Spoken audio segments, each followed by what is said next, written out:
Roderick's band is really awful, and I can't stand being home when they're having rehearsals.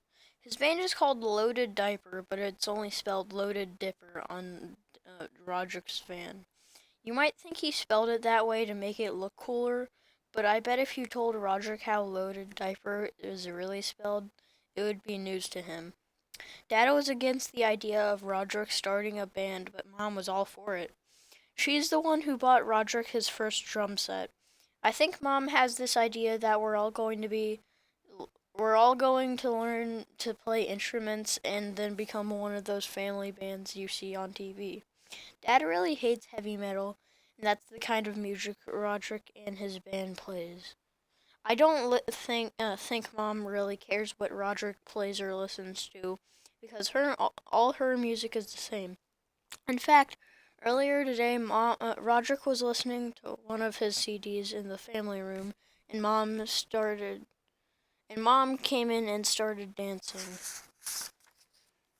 That really bugged Roderick, so he drove off to the store and came back 15 minutes later with some headphones, and that pretty much took care of the problem. Thursday. Yesterday, Roderick got a new heavy metal CD, and it had one of those parental warning stickers on it. I've never gotten to listen to one of those parental warning CDs because Mom and Dad never let me buy them at the mall. So I realized the only way I was going to get a chance to listen to Roderick's CD was if I snuck out of the house. This morning, after Roderick left, I called up Rowley and told him to bring his CD player to school.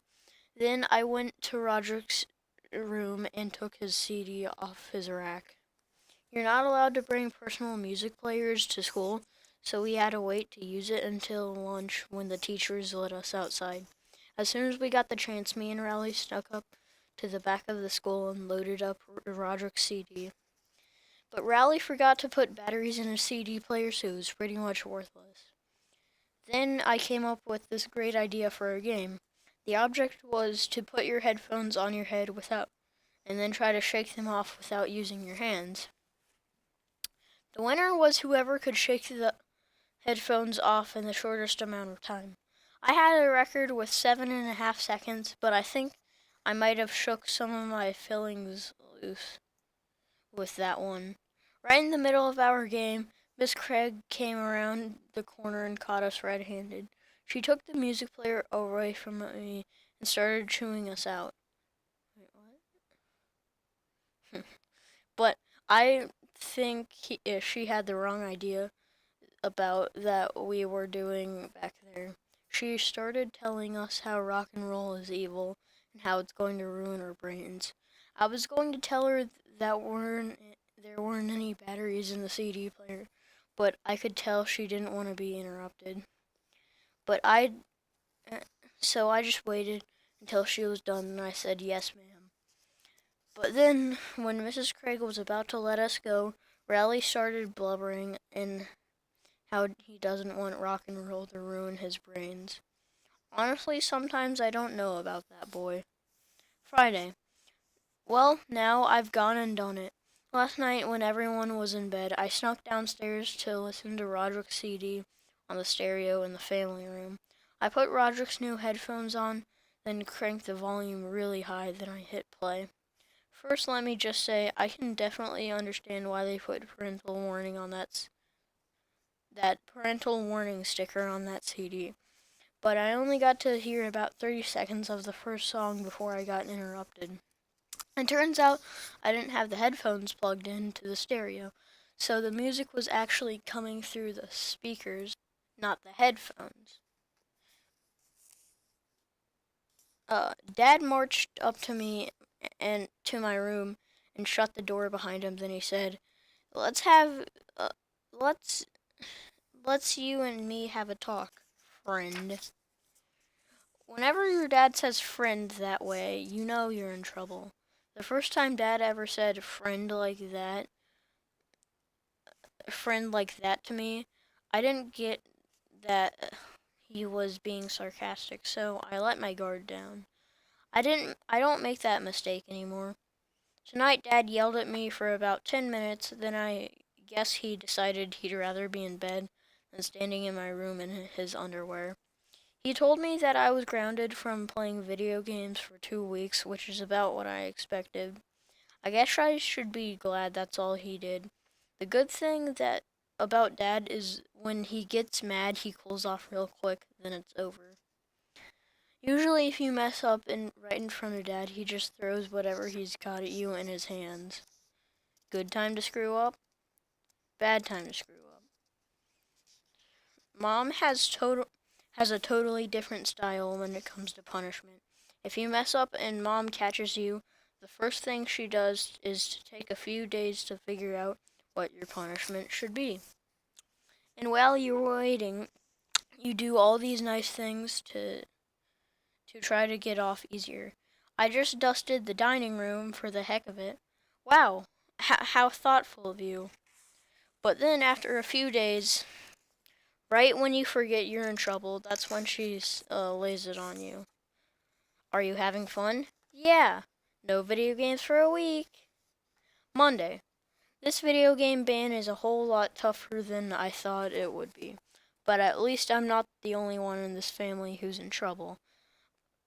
Roderick's in some hot water with Mom right now, too. Manny got a hold of one of Roderick's heavy metal magazines, and one of the pages had a picture of a woman in a bikini lying across the hood of a car. And then Manny brought it into daycare for show and tell. Anyway, I don't think Mom was too happy about getting that phone call. I saw the magazine myself, and honestly, it wasn't anything to get worked up over. But Mom doesn't allow that kind of stuff in the house. Roderick's punishment was that he had to answer a bunch of questions Mom wrote down to him. Did owning this magazine make you a better person? No. Did it make you more popular at school? No.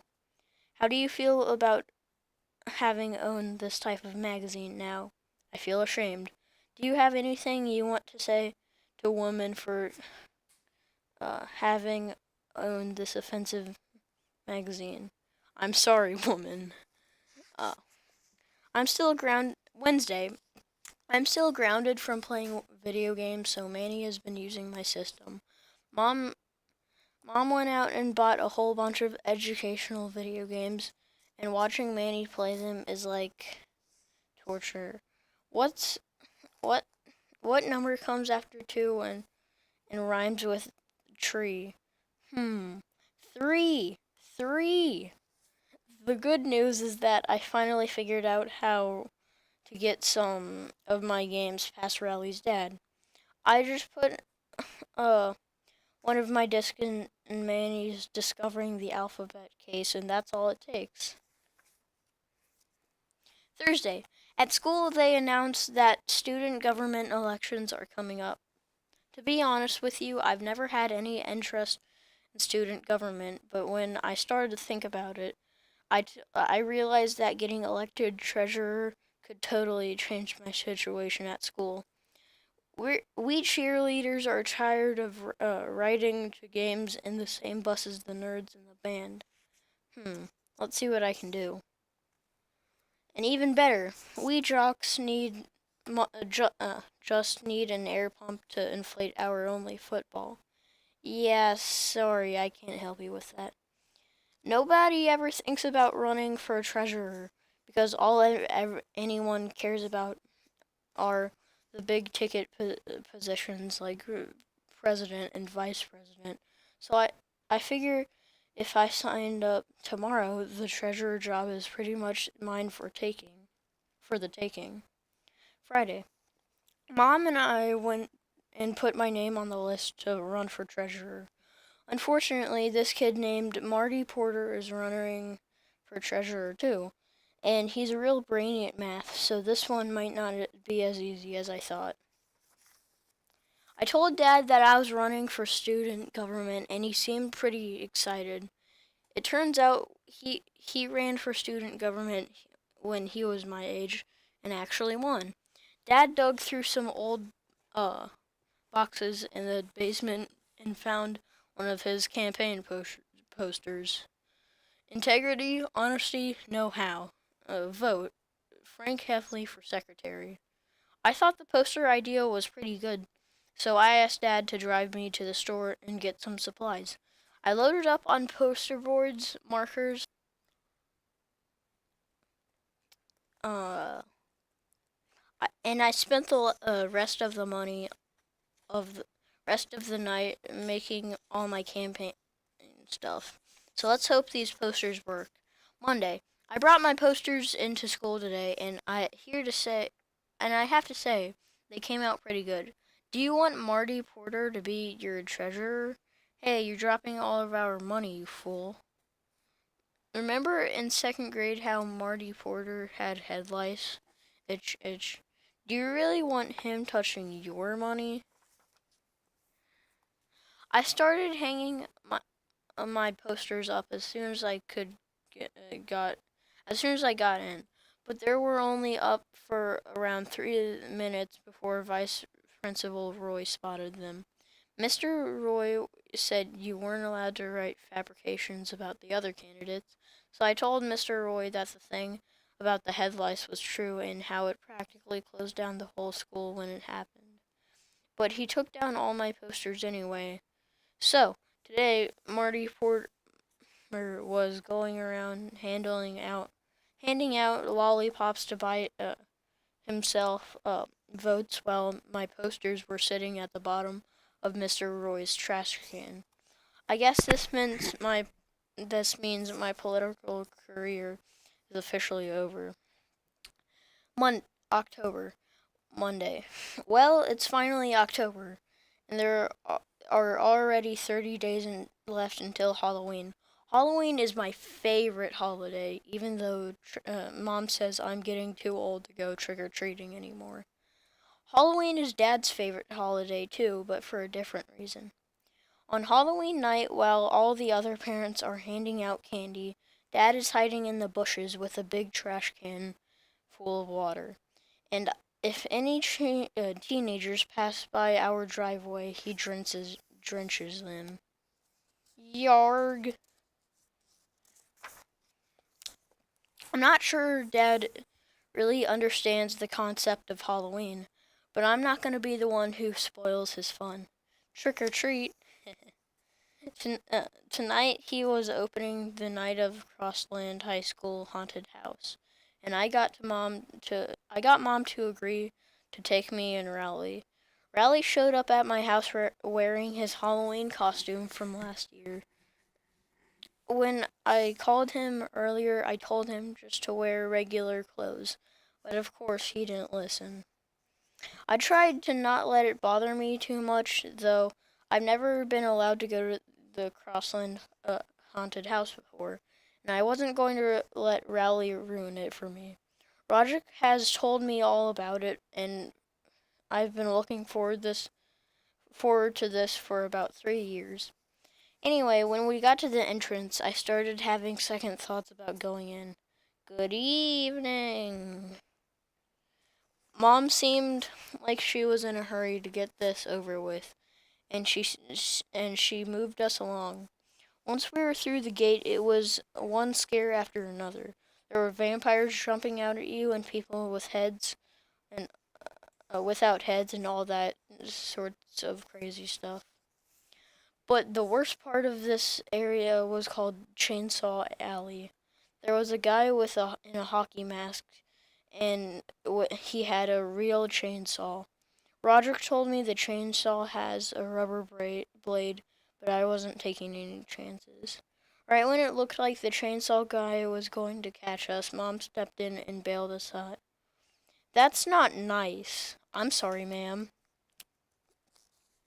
Mom made the chainsaw guy show us where the exit was, and that was the end of our haunted house experience right there.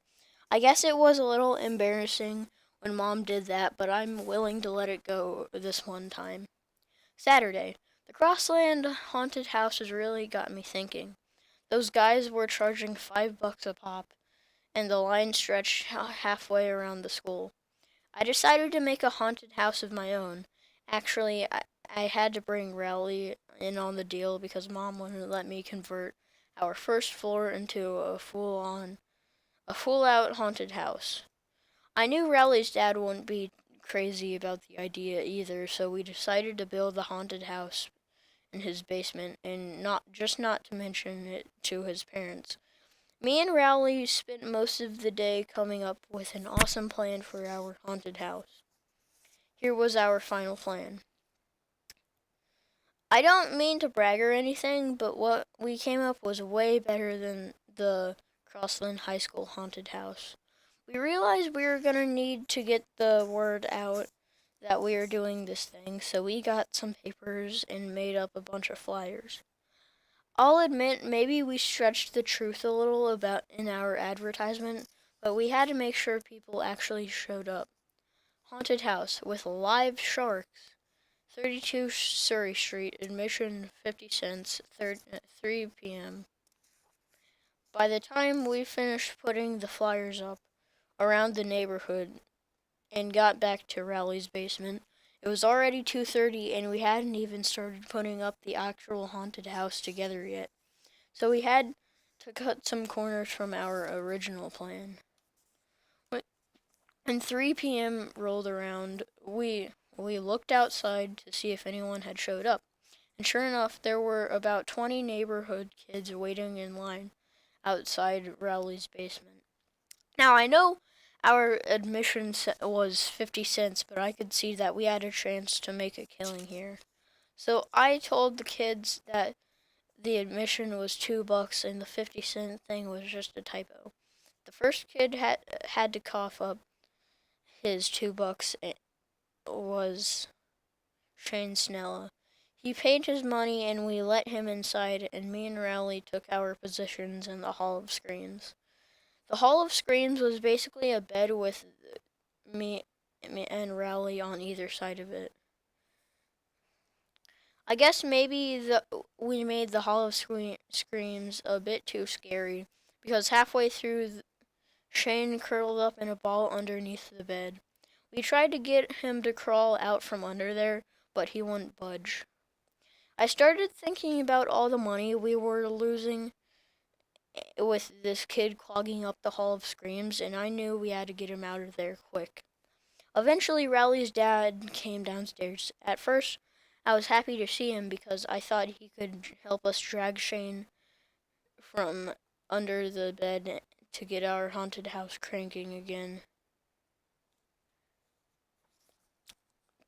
But Rowley's dad wasn't really in a helpful mood. Rowley's dad wanted to know what we were doing and why Shane Snella was curled up under the bed. We told him that the basement was a haunted house and Shane Snella actually paid for us to do this to him. But Rowley's dad didn't believe us. I admit that if you looked around, it hadn't really looked like a haunted house. All we had time to put together was the Hall of Screams and the Lake of Blood, which was just Rowley's old baby pool with half a bottle of ketchup in it.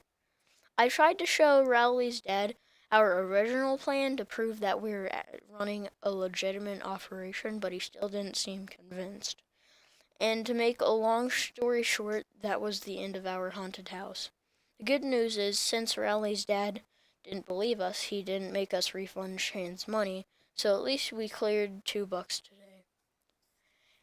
And that is my end to part 2 of my audiobook. Yeah, thank you for watching.